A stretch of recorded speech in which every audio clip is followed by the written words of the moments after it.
മകൻ അനുഗ്രഹിക്കപ്പെട്ട സഭ, അത് തെസ്സലോനിക്യ സഭയാ. ദൈവത്തിന്റെ മകത്ത് ഇരുന്നാട്ടെ, ഞാൻ ഇച്ചിരി കാര്യം പറഞ്ഞു തരാം. സ്തോത്രം. ഇനി ഇടയ്ക്ക് ഓടിപ്പോയത്തില്ല. യേശുവിനെ രക്ഷിതാവായി സ്വീകരിച്ചോണം. അതൊക്കെ വിടാ. ഇത് പറഞ്ഞേച്ചേ, യേശു മാത്രമാ രക്ഷകൻ, മറ്റൊരുത്തനും രക്ഷയില്ല. അന്തും ഇന്നും കാണിച്ചു, അന്തും ഇന്നും ഒന്നും പറയരുത്. യേശു മാത്രമാ. നരകത്തിൽ പോകരുത്, സ്വർഗത്തിൽ പോകണം. സ്വർഗത്തിൽ പോകാൻ ഒറ്റ വഴിയുള്ളൂ, യേശുവിനെ രക്ഷിതാവായി സ്വീകരിച്ചോണം. മറ്റൊരുത്തൻ, ഒത്തിരി സ്നേഹിക്കുന്നുണ്ട് കേട്ടോ, അറിയാമല്ലോ. ദൈവത്തിന്റെ മഹത്വം. യേശു മാത്രമാ ദൈവം, മറ്റൊരുത്തനും രക്ഷയില്ല. ജനപ്രതിനിധിയാ, ബഹുമാനിക്കുന്നു, ആദരിക്കുന്നു, എന്നെയും സ്നേഹമാണെന്ന് എനിക്ക് അറിയാം. മറിയാമ്മ കൂടെ പറയുന്നുണ്ടെന്നൊക്കെ ഞാൻ അറിയുന്നുണ്ട്. അച്ചായനും എന്നെ ഒരിക്കൽ കാണണമെന്ന് ചിന്തിച്ചു, പക്ഷെ ഒത്തില്ല. ഞാൻ പ്രാർത്ഥിച്ചു.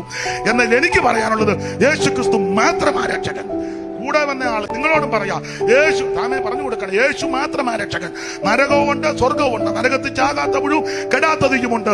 സ്വർഗത്തിൽ പോകണം. സ്വർഗത്തിൽ പോകാൻ ഒരു ഒറ്റ മാർഗമേ ഉള്ളൂ, യേശുവിനെ രക്ഷിതാവായി സ്വീകരിക്കുക.